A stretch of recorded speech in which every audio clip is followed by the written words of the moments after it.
Welcome to my YouTube channel civil knowledge factory. आज की video में हम देखेंगे कि स्टेयर्स की कैलकुलेशन हम कैसे करते हैं, उसमें कंक्रीट जो यूज़ हो रही है वो हम कैसे कैलकुलेट करते हैं। सो आपके पास गिवन डाटा जो मौजूद है वो है landing and waist slab 6 inches thick है और राइज़र आपके पास 6 इंचज़ का है, ट्रेड 12 इंचज़ का है और विड्थ ऑफ स्टेयर जो है वो आपके पास 4.5 फीट की है। और इसमें कंक्रीट जो हम यूज़ कर रहे हैं वो है 1:2:4। इसके ज़रिए हमने इसकी कैलकुलेशन करनी है। सो सबसे पहले मैं आपको फाइंड कर देता हूँ चीज़ें जो रिक्वायर्ड है हमारे पास। लैंडिंग एंड वेस्ट स्लैब, जो हमारे पास लैंडिंग है वो 6 इंचज़ थिक है और उसके बाद आपका राइज़र जो है वो भी 6 इंचज़ का है और उसके बाद आपका ट्रेड जो है वो 1 फीट का है। सो फर्स्ट ऑफ ऑल आपने लेंथ ऑफ वेस्ट मालूम करनी है। उसका सिंपल फार्मूला है आपके पास, आप बेस जो आपकी बेस है ये 20 फीट की है। मैं आपको चेक करवा देता हूँ। सो आपके पास ये 20 फीट की है और इसकी हाइट जो है वो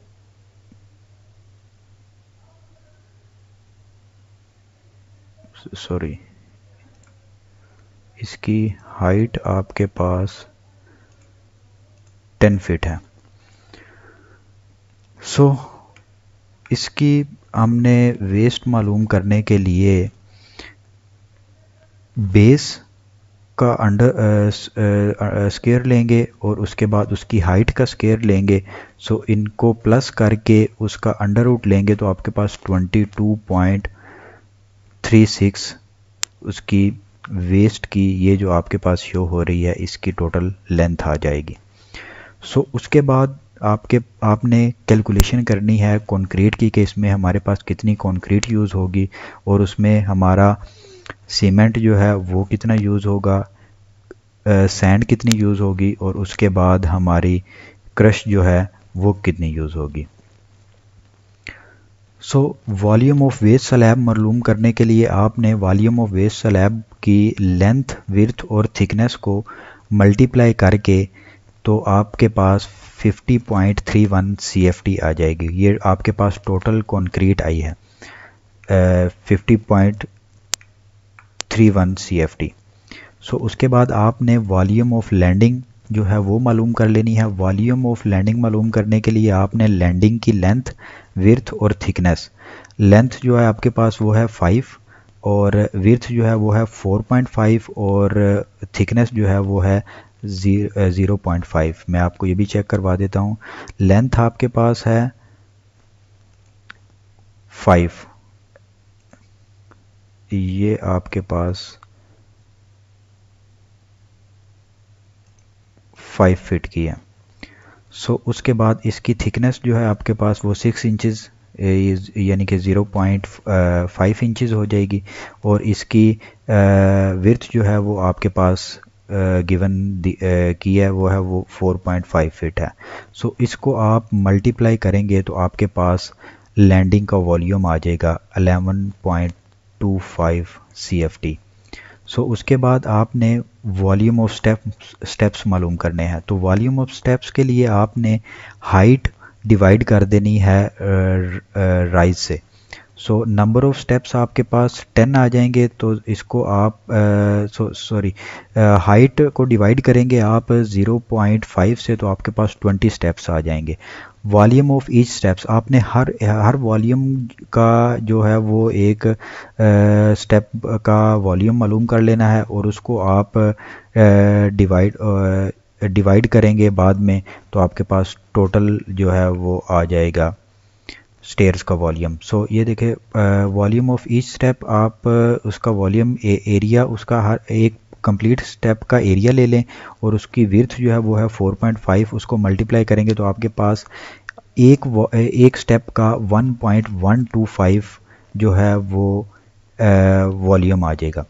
so volume of all step आपके पास 20 स्टेप्स हैं, तो 20 मल्टीप्लाई 1.125 करेंगे तो 22.5 CFT आ जाएगा। So total volume of stairs जो है आप जितना भी आपने किया है, volume of way slab, volume of landing और वॉल्यूम ऑफ स्टेप्स, इनको आप सम अप करेंगे तो आपके पास 84.06 CFT आ जाएगा। सो उसके बाद आपने स्टेयर्स में कंक्रीट मालूम करनी है, उसका ड्राई वॉल्यूम मालूम करना है। So total volume of stair जो है वो है 84.06 जो हमने अभी फाइंड किया है। उसके बाद आपने वेट वॉल्यूम मालूम करने वेट वॉल्यूम जो है स्टेयर्स का वो है 84.06 और ड्राई वॉल्यूम ऑफ कंक्रीट, क्योंकि आप जानते हैं कि 1.54 ड्राई वॉल्यूम है, सो उसको मल्टीप्लाई करेंगे वेट वॉल्यूम से तो आपके पास टोटल जो है वो ड्राई वॉल्यूम जो है कंक्रीट का आ जाएगा 129.45 CFT। सो कंक्रीट की रेशो जो है वो आपके पास 1:4 है। सो इसको सम अप करेंगे तो आपके पास 7 आ जाएगा। सो अब हमने सीमेंट बैग्स जो है वो मालूम करने हैं कि इतनी कंक्रीट में हमारे जो हमने कंक्रीट का ड्राई वॉल्यूम निकाला है उसमें हमारी कितने सीमेंट बैग्स यूज्ड होंगे, कितनी सैंड यूज़ होगी, कितनी क्रश यूज़ होगी। सो वॉल्यूम ऑफ सीमेंट के लिए आपने सीमेंट रेशो आपके पास 1 है और टोटल वॉल्यूम आपने जो निकाला है 129.45 जो अभी आपने फाइंड किया है और उसको डिवाइड कर देंगे जो कंक्रीट हम यूज़ कर रहे हैं उसके सम से, सम है 7, सो 18.49 आ जाएगा। So volume of one cement bag जो है वो है 1.25 CFT और नंबर ऑफ बैग्स निकालने के लिए आप टोटल जो आपने वॉल्यूम ऑफ सीमेंट निकाला है उस 18.29 को डिवाइड कर देंगे उसके volume of one cement bag से 1.25 से, तो आपके पास 14.79 आ जाएगा। तो इस यानी कि आप कह सकते हैं कि आपको 15 बैग्स रिक्वायर्ड हैं इन स्टेयर्स की कंक्रीट करने के लिए। सो उसके बाद सैंड का ऑप्शन आ जाता है। सैंड वॉल्यूम ऑफ सैंड मालूम करने के लिए आप सैंड रेशो जो है वो 1:4 की हमारी रेशो है। सो इसमें हम 2 जो है वो हमारी सैंड है, सो 2 मल्टीप्लाई बाय 129.45 जो हमने टोटल वॉल्यूम निकाला है डिवाइड कर देंगे 7 पे जो हमने सम किया है रेशो का। सो आपके पास 36.98 CFT आ जाएगा। सो उसके बाद वॉल्यूम ऑफ क्रश स्टोन जो आपके पास क्रश यूज़ हो रही है 1:4 की रेशो आप यूज़ कर रहे हैं। सो उसमें 1 सीमेंट है, 2 सैंड है और 4 जो है आपके पास क्रश है। सो आप क्रश जो आपके पास क्रश की रेशो है उसको मल्टीप्लाई कर देंगे टोटल वॉल्यूम से और उसको डिवाइड कर देंगे सम ऑफ रेशो से। सो आपके पास वॉल्यूम ऑफ क्रश स्टोन जो है वो 4 आपकी क्रश है और मल्टीप्लाई कर देंगे टोटल वॉल्यूम से और डिवाइड कर देंगे 7 पे, तो आपके पास volume of crush stone 73.97 CFT आ जाएगी।